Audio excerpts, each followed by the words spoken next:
welcome to the Tom Baker Show. It is good to be back on PowerTube TV for another episode, and we've got a full show for you today. Actually, a multi-location show for you today. We are going to start the show with Tim Packman returning from last week's show, and we've got a bunch of stuff to talk about with Tim, including a book that Tim has written that I think a lot of you will like to know about and hopefully buy it. And then we're also going to welcome a new sponsor and go out to their manufacturing facility. We're going to talk some quarter midgets on the Tom Baker Show this week. That'll be later in the show. Let's get Tim Packman on and talk a little bit about NASCAR to start with. Tim, welcome to the show, and thanks for being back on with us. Tim, of course, has been around the block for a lot of years like I have in motorsports, and I know that you must have been as riveted as I was to the race that we had at Kansas that produced the closest finish in Cup history. So give me, first of all, your impressions about that Kansas race and the finish. Well, first of all, so you come up, you've got the late restart. Here we go, line them all up, and let's see what happens. Now, the day before we had the Kentucky Derby, a different kind of horsepower, but still, yeah. I think that the line that they use, the camera line that they use at Kentucky Derby, definitely helped NASCAR when the next day they said, hey, here's our camera line that we use to determine the finish, meaning they're not the only sport that does that. So people in their minds had the photo finish with the line, not the stripe, not the finishing post, all that stuff. So that line that's painted on the track, it's kind of like just for show. It's there. What really matters is the camera that sits on pit road and shoots back across the track. That is the final say on who finished where. Like if you look at pictures that were taken at the beginning of the stripe, it's Larson. At the end of the stripe, it's Buescher. I mean, that's just how it went. But the truth of the matter is, the NASCAR camera did its job. They had the line, which is their finish line, which is pre-programmed into what's going to go on that day. And it wasn't like they just made it up. That's in there for every race. So when the finish goes down, MRN gets it wrong. That's how close it was. I'm not bashing on them. I'd have done the same thing because visually, Tom, looking at that, I think you have, Larson's not your winner. But then it comes up and they took their time, and then I listened to Emron broadcast, re-listened to the end of it, and it's funny how poor Alex Hayden, he goes back in and he goes, oh, now we have Larson as the winner, and we're like, oh my gosh, this is amazing. It was that close because usually you can tell. But the NASCAR camera did its job. They ruled it correctly. When you look at that, Larson's your winner, and Ford comes up. That's short again. So it was, I think it was amazing, and we're still talking about it. So this year we have what? 0.01, 0.02, 0.03. We've had these great finishes this year. 0.001, 0.002, which I think was an Xfinity finish, and 0.003 was the finish, I think, at Atlanta, or I can't remember which, but it was, here's my problem though, with this whole thing is that you say, well, first of all, let's talk about the Kentucky Derby versus NASCAR. The Kentucky Derby doesn't have a transponder scoring system. There's no transponders on the horses, right? Yeah. And they have obviously no actual stripe that's the finish line. Right. They do, however, you can see on the inside of the track, you can tell exactly where that camera is that they're using, right? So at Kansas, first of all, NASCAR uses a transponder scoring system, and the transponder scoring system is set up to literally be down to the thousandth of a second to be able to tell, who won and who finished second and who finished third. And the transponder, by the transponder loop, Chris Buescher won the race. And the problem that it seems like we had there was that the loop, the finish line stripe, and the laser were not in sync. So depending on which of those three things you looked at is who ended up winning the race. And my thought is, and it's obviously it's too late to go backwards. Sure. But my thought is that going forward, can we at least make sure we know where the loop in the track is? Yep. Take the start of the finish line stripe and put it right there at the loop so that when the cars, because the other problem we have is the transponders, for some strange reason on stock cars, are in the back. Yep. Why? I don't know why. I've called 4 or 5 people this week. Nobody can tell me why. Well, if you get, all right, first of all, let me go back. The stripe is just a decoration. Just so it's just a decoration. It's a ceremonial, hey, here's the finish line, blah, blah, blah. So but it never was before, though, Tim. Why is it only a decoration now? Because we have the technology to actually rule on. I mean, look how wide that stripe is. Look how wide it is every week. That's you could have the beginning of the stripe, the back of the stripe. Which one is it, the front or the back? The stripe is the stripe.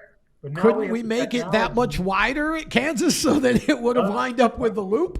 But I don't know. But the finish with the camera is the ruling. The reason the transponders are in the back is because if you damage your right front or left front and your transponder gets knocked out and you go back out there, then there's no hand scoring anymore. So how do they score you? That's less damages in the rear.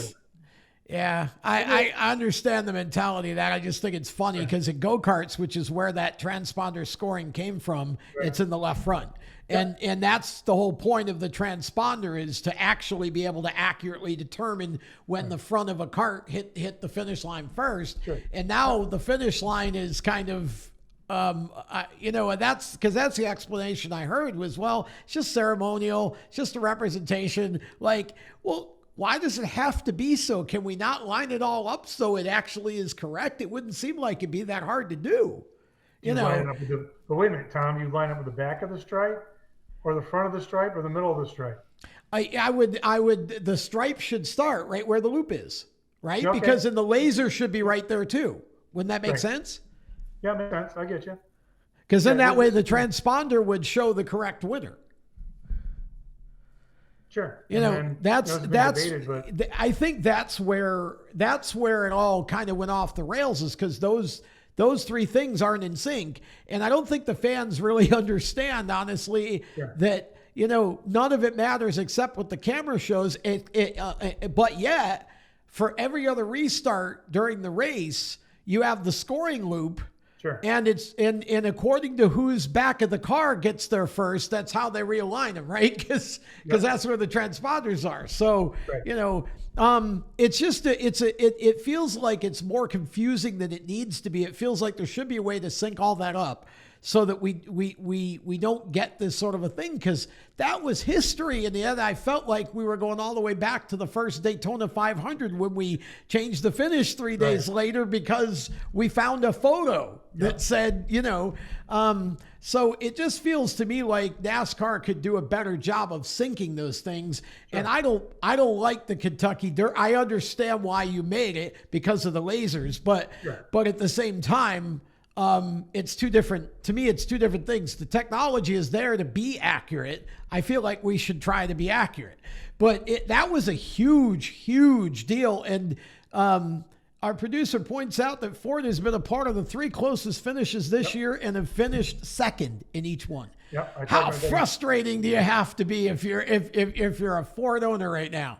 How frustrated do you have to be?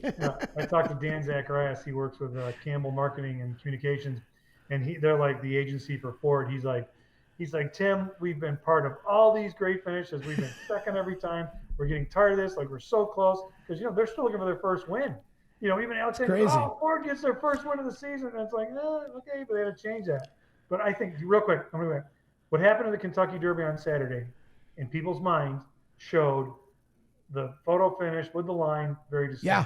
The next day, different horsepower, shows up again. People are like, oh yeah, just like the Derby. Well, I guess what? That's how it goes, and that's the ruling. So, I think one helped the other, inadvertently, but in fans' minds, they saw it the day before. So the next day, you saw it again. Yeah, it's ironic too that it would happen twice in the same weekend like that. And I mean, the Derby was just incredible. That was phenomenal. Yeah. And that's, again, one of those events every year, right? Whether we watch another horse race all year long, is a different matter, but everybody wants to watch the Derby, right? Yeah. It's just must-see TV, Amazing. Yeah. Incredible. So, but huge disappointment for Ford, and another huge win for Kyle Larson. What a way to start off the month of May. Sure, for him, it's going to be a very busy one too. Yeah, for sure. Great race overall, right? Would you say? I mean, that was what maybe the best Cup race of the year. Yeah, a lot of action, a lot of passing, a lot of side by side, a lot of competition. Wasn't strung out too bad, but what's I remember the most? No one goes, man, remember lap 50? They're like, man, did you see that finish? So Jeff Gluck was it a good race? When I checked it, it was 94% said it was good. And I think the 6% were Ford fans that said it wasn't. Chris Buescher fans, at least, right? Yeah, sure. So here's the question then, because this is what we do now. When we had a run of about 2 or 3 really exciting road course finishes, and all of a sudden road courses were multiplying on the schedule like bunnies, right? So now we have a great race at Kansas with one of the closest finishes in Cup history, and now here comes the 1.5 mile brigade. Everything's got to be 1.5 miles now. Kill the Roval, bring Chicagoland back. Everybody's on the 1.5 mile brigade. Are you on the bandwagon? No, because historically, if you look at the 1.5 mile tracks, the action there has been not as stellar. They had one good race there. It's like going to your local tavern. I had one good night there. That doesn't mean every night's good there, but it's still there if you want to go to it. But I think we have enough 1.5 mile tracks on our circuit right now. I love Kansas, and I think it's a track with a lot of different lines you can run. I think it's one of the more exciting 1.5 miles. I'm not buying the 1.5 miles like let's just take everything else off the schedule and find as many 1.5 miles as we can. I would love to see Chicagoland back. I didn't want to see it leave. I don't know why it ever left. And I would love to see Kentucky back, but that's not going to happen. I think I'm not against more 1.5 miles, and I wouldn't be against killing the Roval at this point if they want to go back to the oval track twice, because again, racing's good there. But I just hate that we've gotten into this pattern, Tim, of, we have one big moment and all of a sudden it's, let's do 10 of this, let's just make it this, right? I think NASCAR has worked towards a schedule they have of enough different size tracks and facilities that it caters to everybody. And it brings out, you have your road course, not ringers anymore, they're gone, but you have guys that are good at one track or short track. The short track package needs some work.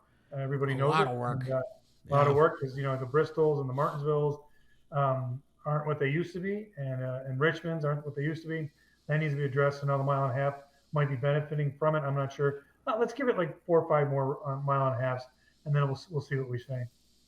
Yeah, I see. That's how I feel too. Like, I want to see the rest of the year and see what happens. It's obvious that for whatever reason, this new car does favor the 1.5 miles, which I think is because there's just more room for people to race on the 1.5 miles. So the fact that everybody's running the same speed and it's generally hard to pass doesn't stand out so bad when you got 4 lines you can run. Right. So I think that's really interesting. Okay, we're going to step aside, but when we come back, Tim and I are going to talk about NASCAR schedules upcoming soon. What would we like to see on it? And we'll talk some IndyCar on the other side. Stay with us. Attention Track and Series owners, elevate your fan experience with the TrackTune app. TrackTune works with your PA system. Fans and teams at the track can hear the announcers through their phones, ensuring everyone hears race calls, sponsor plugs, and more during race nights. It's simple to set up, affordable, and free for fans to download and enjoy. Visit tracktune.live for all the details and join tracks nationwide on the app today. Welcome back to the show. We're talking with Tim Packman, and we've been talking NASCAR. We're going to keep doing that for a minute because there's a lot of talk about the upcoming 25 NASCAR schedule. Now, we will set aside the fact that it almost feels premature to even put out a schedule before you have the charter agreement in place, but it feels like that's what's going to happen. And there could be a chance that we see the 25 schedule in the next several weeks.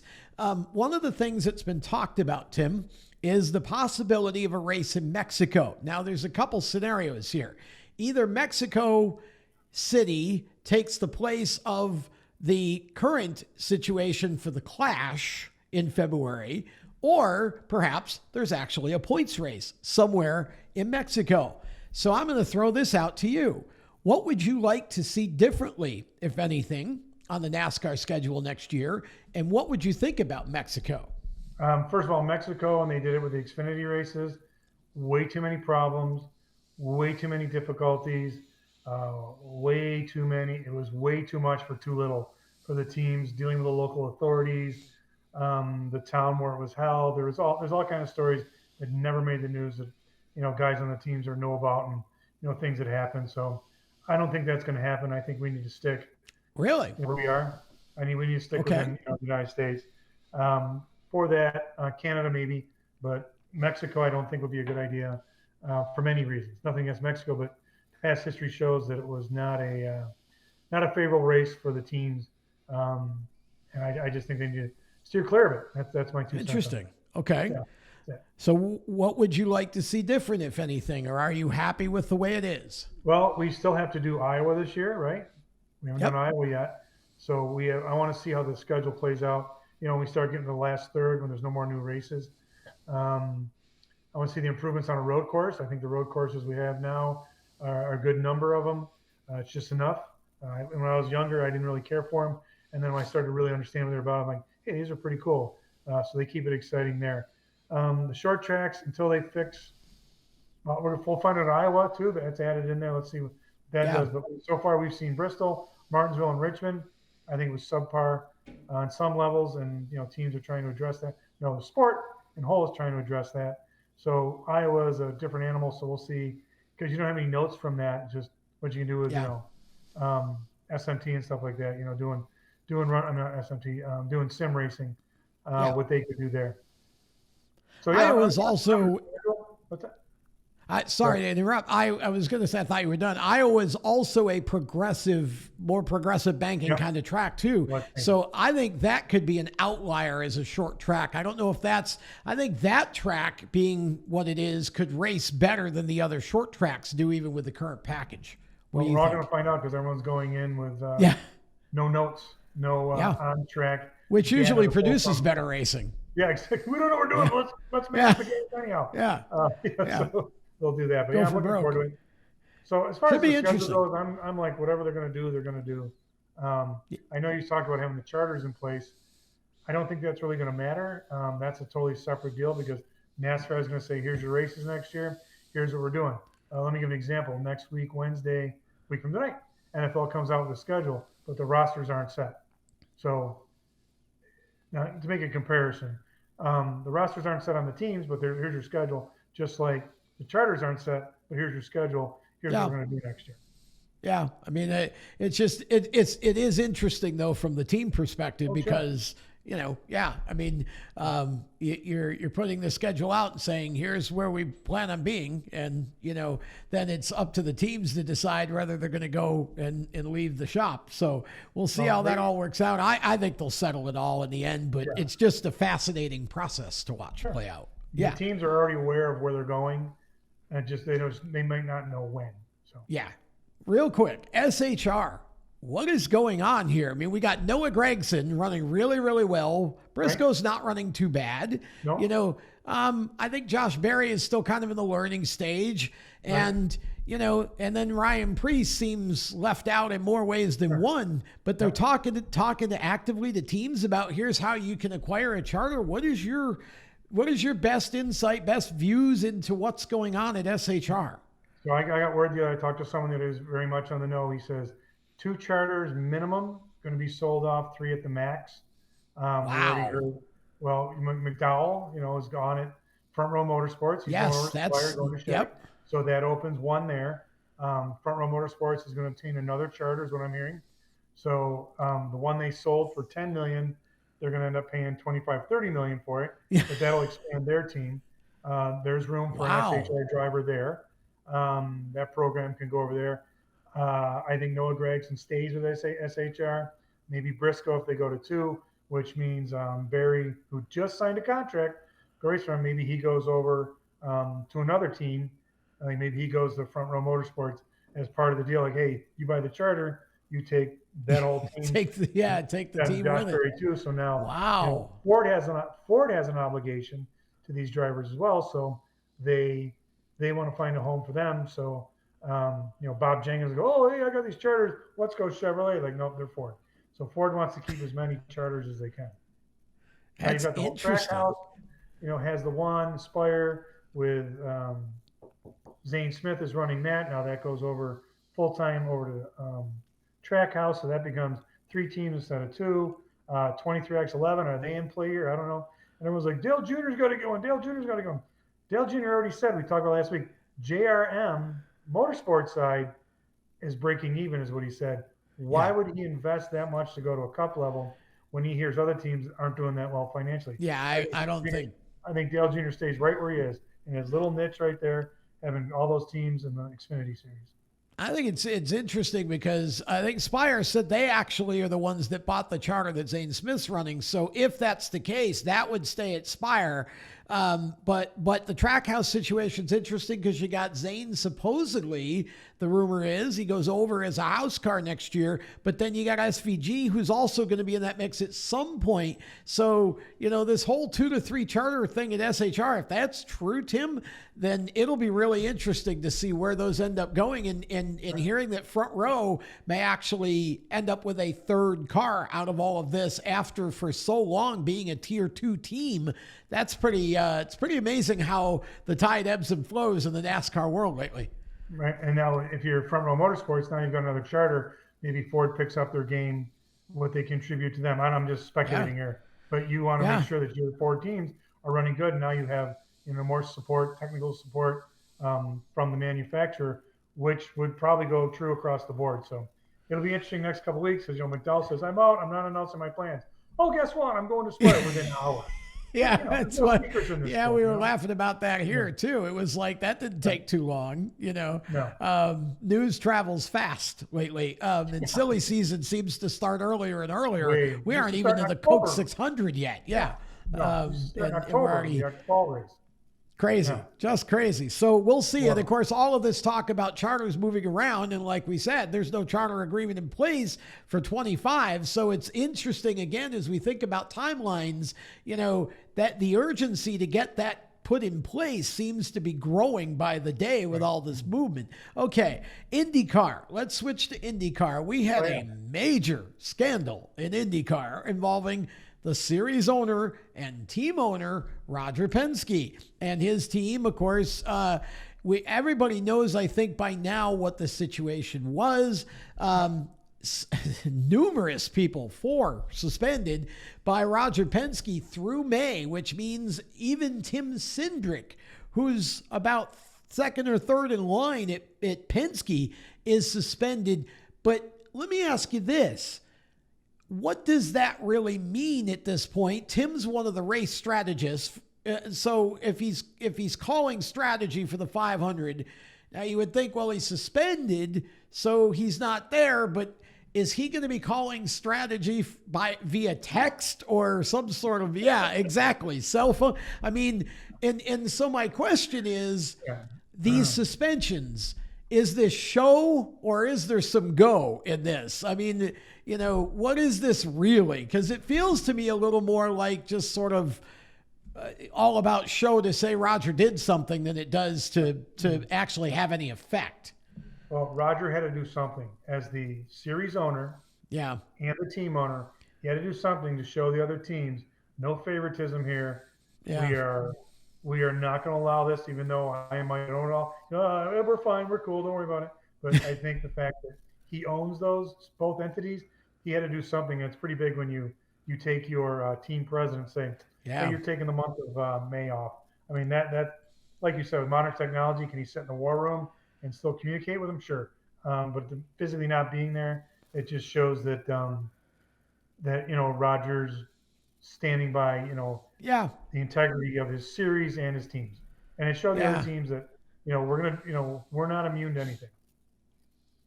I feel a little bit like at this point, I mean, and I want to hear your point of view on this real quick. Then I want to get to your book, but is it time for Roger to sort of divest himself from the team at this point? Nope. I mean, it just feels like there's always going to be that question going forward. No, he's Roger Penske. He's the captain. The respect people have for him is massive. I think he needs to keep the team because he's massively invested with the whole thing, and he is have the drivers and the sponsors and everything that's going on.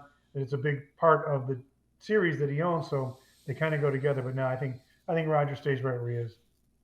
I just hope that the next time something happens, if there is a next time, that they have a team meeting and get all their stories straight before they start talking to the media, because there definitely was a lot of different versions of that story out there over the last couple of weeks, for sure. Okay, so let's talk about your book. Feel free to hold the book up. You have written a book that is basically a children's book. Tell us about Petey. So this is my third book overall, second children's book. It's called Petey the Pace Car. It is named after the pace car at Lancaster Speedway. When I bought a Camaro, in New York. I didn't have it, so I nicknamed it Petey after my friend Pete Trautman, who's official that started out in Buffalo. He was a NASCAR official for 29 years. And it's just a story about how you don't give up. Sometimes you have to adapt as things happen in life, and you need to just kind of, change as you go along. Like if something doesn't work out the way you want, then you can still do something to be part of the sport or part of whatever you like and enjoy. There's illustrations there. And this is for you, Tom, because I know this is important. At the back part of it, you can color in it.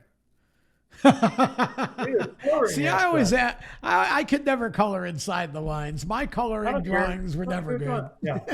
So, there's a lot of personal friends, family that are, written into the book, and they're available. Actually, it's funny because I found a box and a half the other day. I moved in September. I really haven't gone through everything. The other day I go, oh my gosh, check it out. So if you want to get one, reach me at Tim Packman, yahoo.com, timpackman.yahoo.com. And on May 14th, Eric Jones is going to read this on his, the thing he does, the reading of books every once in a while. Oh, nice. I found out they're going to do Petey the Pace Car. So Eric will be reading that on May 14th. How cool is that? Okay, that's really. Finally, that's great. That's awesome. Okay, so that must be quite an honor, Tim, to have I was pretty a Cup driver. Yeah, Eric's really big on the children's reading to the children, all that. And I think that's great because I don't think we see, there are a lot of drivers who do things and they don't publicize them, which I appreciate because that's humility. But I just don't think we see enough of that like out there. And Eric is very public about the fact that he likes to do that. And I think it is, for somebody as young as Eric, I think that's really cool that he's into that, and he has been for a while. So that's pretty awesome. Tim Packman at yahoo.com. And are there any more books in the belly? Not right now. I've been approached about a couple of them, but it's mainly stories of like different drivers' lives, and tell my story. Biographies. And I tell them how much it's going to cost, and that's not my cost. That's the publisher's cost. They go, oh, really? Yeah, it's not like the old days where they give you a retainer. The Bobby Elson book, we got a retainer, and then we got paid for that one. This one, I had to pay for the printing and everything else. Self-publishing, yeah. I'm not even there. So. Tim Packman at yahoo.com for the book. And thanks, Tim, for being on the show. We'll have you back soon. Anytime, man. I really appreciate it, and I'll talk to you soon, my friend. We'll be back with more of the show after this. Attention track and series owners, elevate your fan experience with the TrackTune app. TrackTune works with your PA system. Fans and teams at the track can hear the announcers through their phones, ensuring everyone hears race calls, sponsor plugs, and more during race nights. It's simple to set up, affordable, and free for fans to download and enjoy. Visit tracktune.live for all the details and join tracks nationwide on the app today. Welcome back to the show. It is always a pleasure to introduce a brand new sponsor. And in this case, the sponsor happens to be a friend that I have known for a long time. Andy Loden is a very successful racer in his own right. He is a 3-time consecutive late model stock car track champion at the Hickory Motor Speedway here in North Carolina. He started racing many years ago in a super stock up in western New York State, and that's where I met him. Andy and his family are now here in North Carolina, where they own and operate Ultimate QM, which is a quarter midget sales and service business. And Andy, his son Nick, actually started his career in quarter midgets. And Nick, of course, now part of the family-owned business. We're going to hear from Nick shortly, but first, we went out there to their manufacturing facility because we wanted to give you a little bit of a look into what quarter midgets are. And when we got there, we found a young racer who is 8 years old, who is one of the Ultimate QM customers, and he's won a number of races on their chassis. Second generation racer, Braden Eichler. Let's go hear from Braden. You're about to meet one of the young racers who competes in these Ultimate QM quarter midget cars. And he is right here with us in the Mooresville, North Carolina area. His name is Braden Eichler. How old are you, Braden? 8 1/4. 8 1/4. Yeah. Okay, so you're 3/4 of the way away from being 9 is Yep. where we're at. Okay, so what got you into racing? So when I was around 3 or 4, Colt and Alicia, they also ran X-Wings, and they were telling us we really need to start running quarter midgets. And my parents were like, no, we're not racing race cars. Nope. Brian raced them, we're not, which Brian's my dad, and we're not racing race cars again. We're not doing it. And I was 4 1/2. And I finally went, okay, fine. We'll race quarter midgets. And we started, and we're like, we're only doing we're not going to race quarter midgets, but we can do the thing where we go out, the driver or something, where you go out and run on the track and see if you like quarter midgets. And we're Okay, like, just like a test. yeah. Okay, you're And going to try it out. And you're like, okay. And my parents are like, okay, let's just try it. And maybe if we like it, we'll do it, but we're not going to do it. So we go out there on the first track. On the first time, I ran a pretty good line. The first time out there, I didn't know a single thing. And it was full throttle going. Like, I didn't know that I could do it. You went full throttle your first time on the track? Yeah. And you were, what, 4 1/2? Yeah. Wow. How did that feel? What was that like? I don't know why, but it felt faster than I think it was just because I'm little and not used to racing, but it felt faster than my fastest quarter midget. It was just crazy how fast it felt. That's awesome. And then toward the end, I got used to it. It felt pretty fast, not as fast anymore because I got used to it.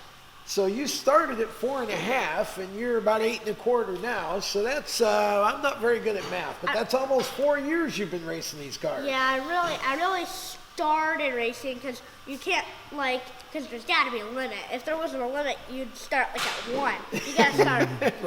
Especially nowadays. Your first race has to be 5 on your birthday, turning 5, or after that. Okay. So, what's your favorite track that you've raced at of all the tracks that you've run at so That far? one's definitely hard because I've been to a lot of good tracks. Talk about some of them. What are your favorites? Oh, Kansas is one of my favorites. The one I just went to, the last national I went to last weekend and won at. So it's so cool. Only one of my friends doesn't like it because it's so bumpy. There was a big when I was parking, it's just a parking lot with they just made walls, and it's just a parking lot. Never raced on it before. Yep.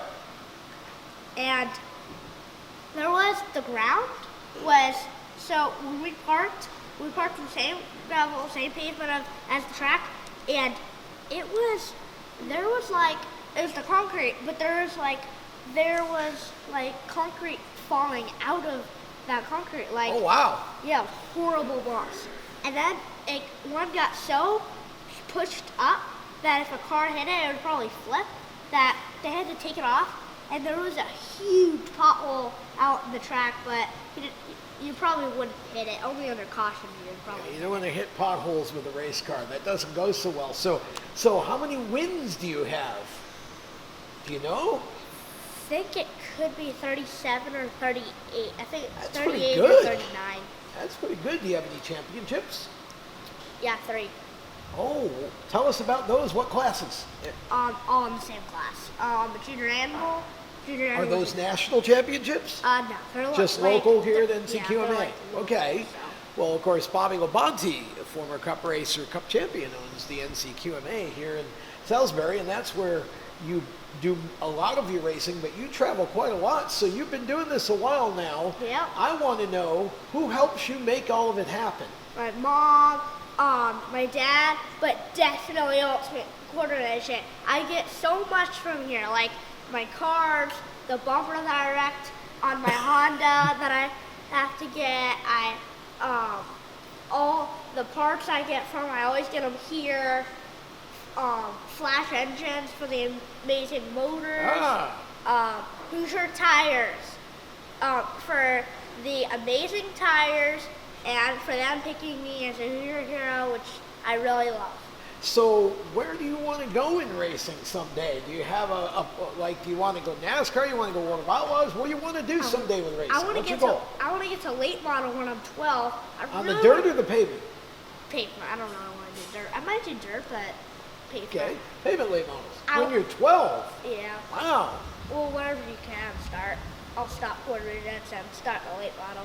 gotcha. But I really want to do NASCAR, but I think I want to take over my dad's business. It's really hard which one to take, my dad's business or NASCAR. Well, tell us about your dad's business a little. It's a machine shop. He could make anything.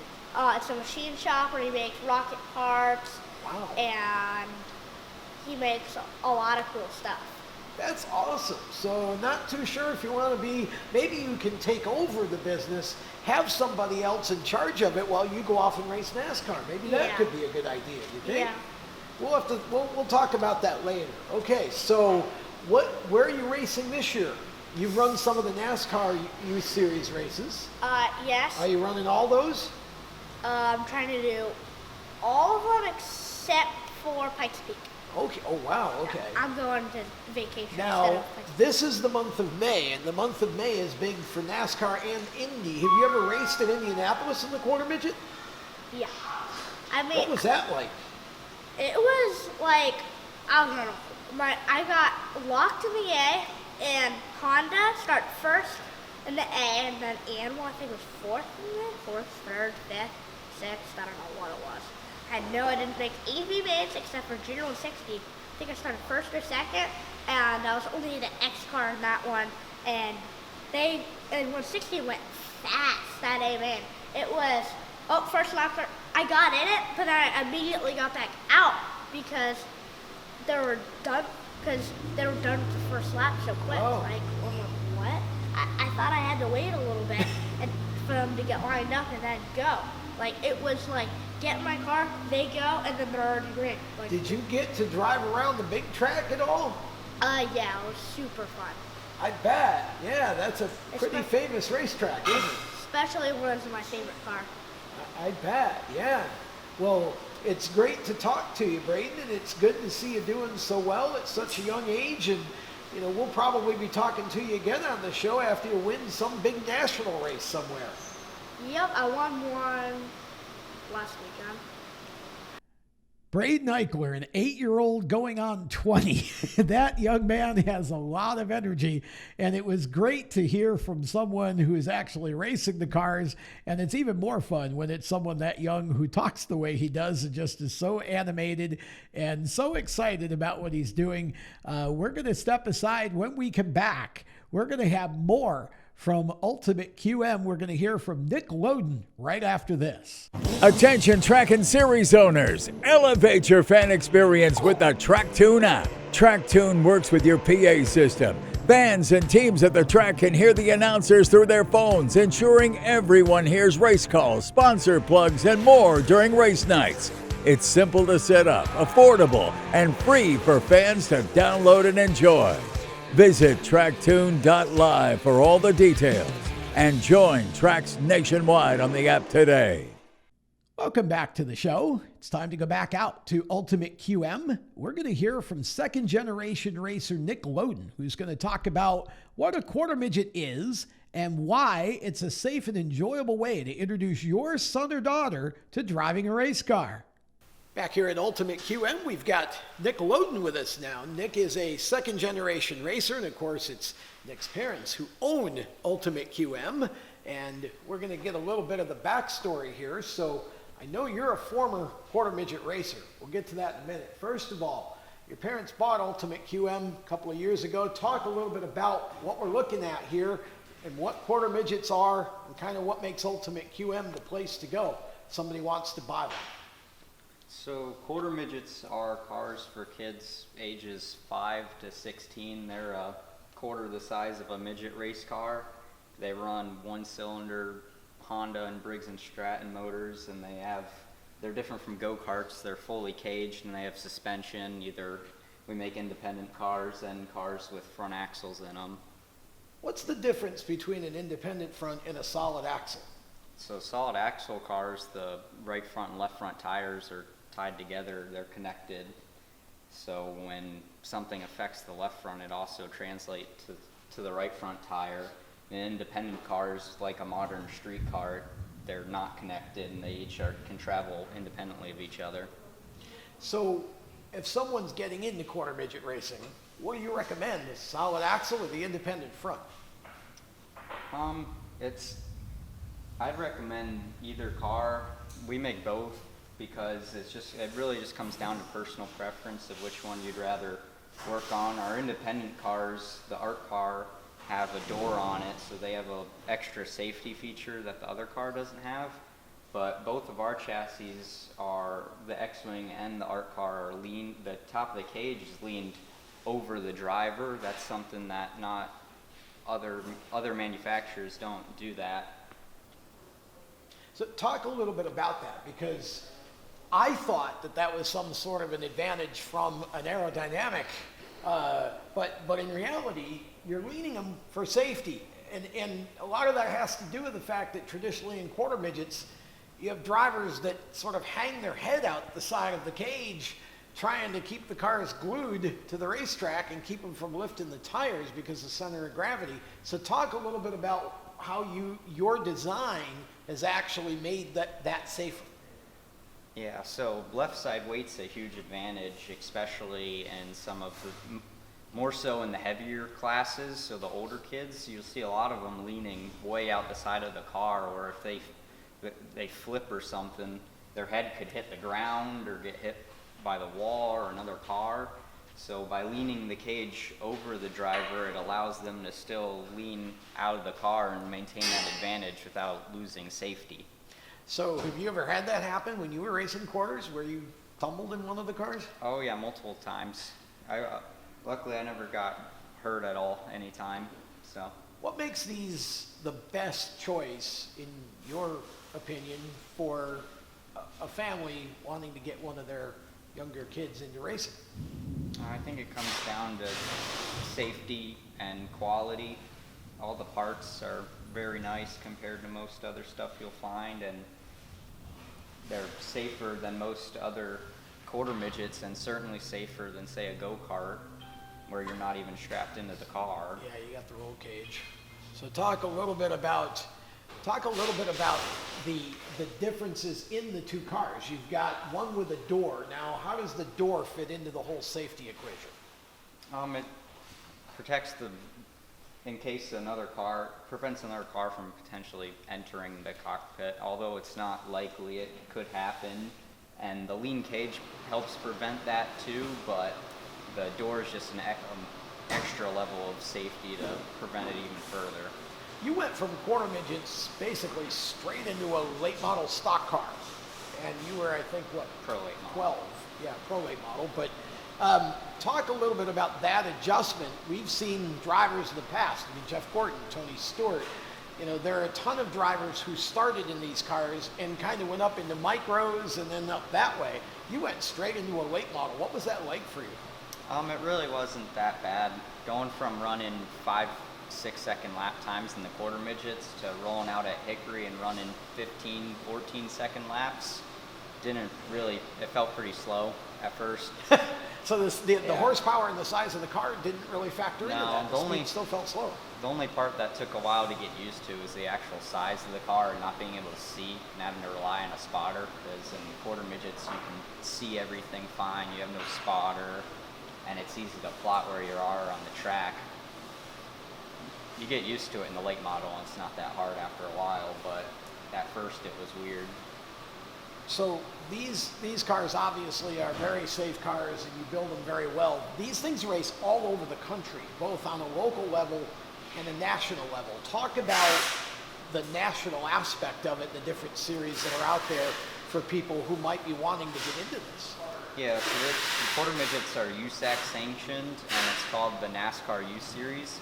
And that's because all but a couple of the national races actually follow the Cup Series around to different tracks, and they'll set up parking lot racetracks at, like this past week, Kansas, and they'll race them there versus racing on actual tracks, so nobody has an advantage.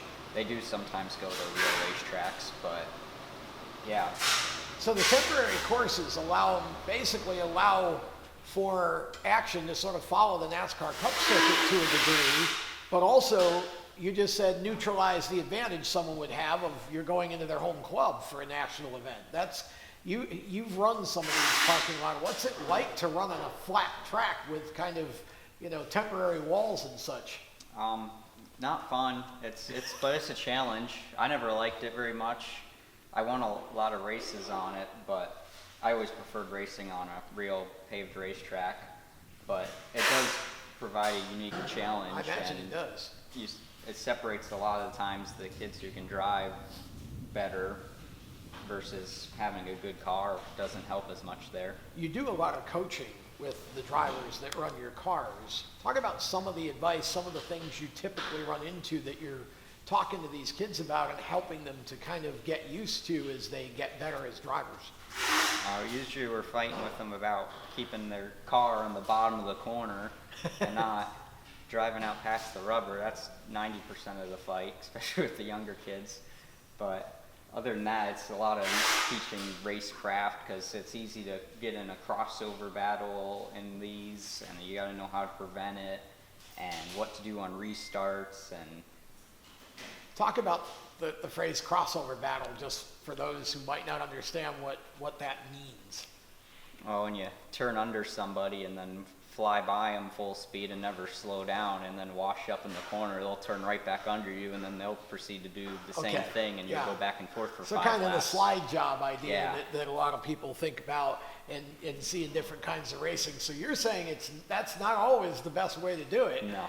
Talk about the strategy of that, because I would think watching a quarter midget race, you want to keep the lead, so if you get past, you want to repass, but that's not always the way to do it.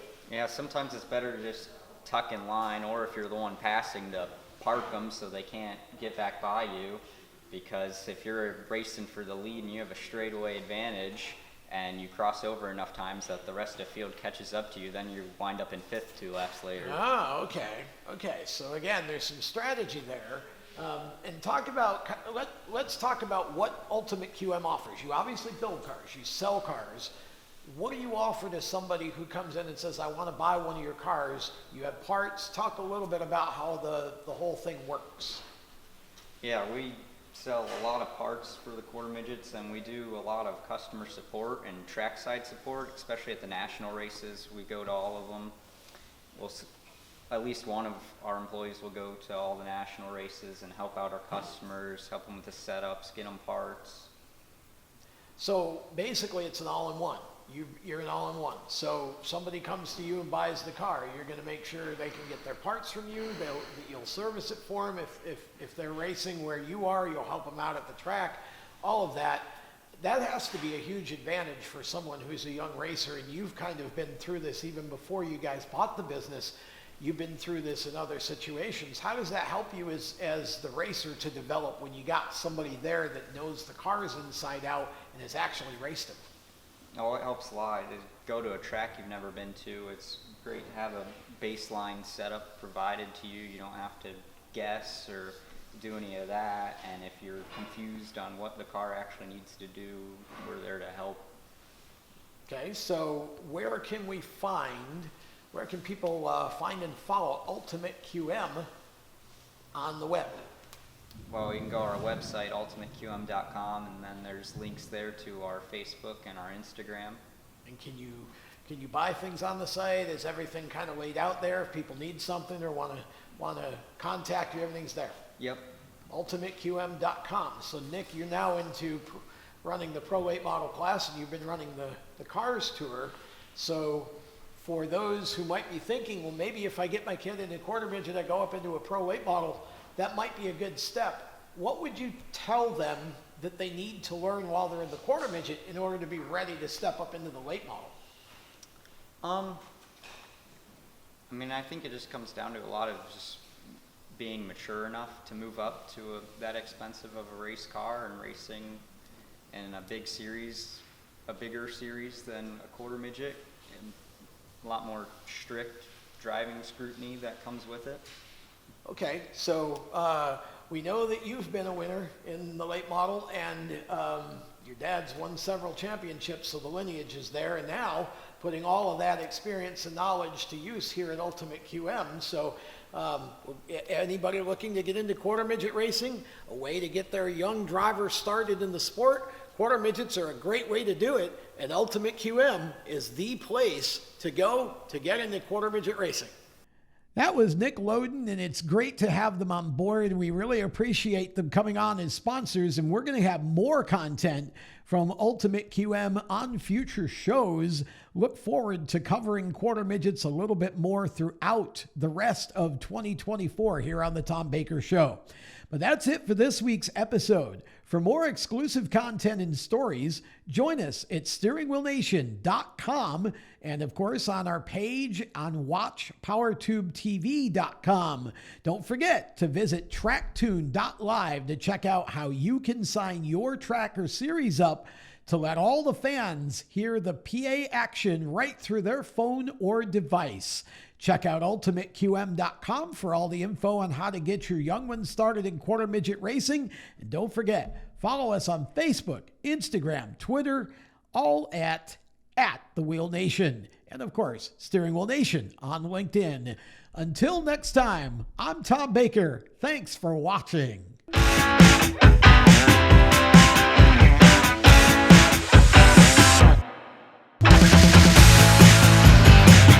Like this show? Want more? Then head to WatchPTTV.com, the new 100% free PowerTube TV streaming network. Home of the best classic and new motorsports racing and build shows on the web.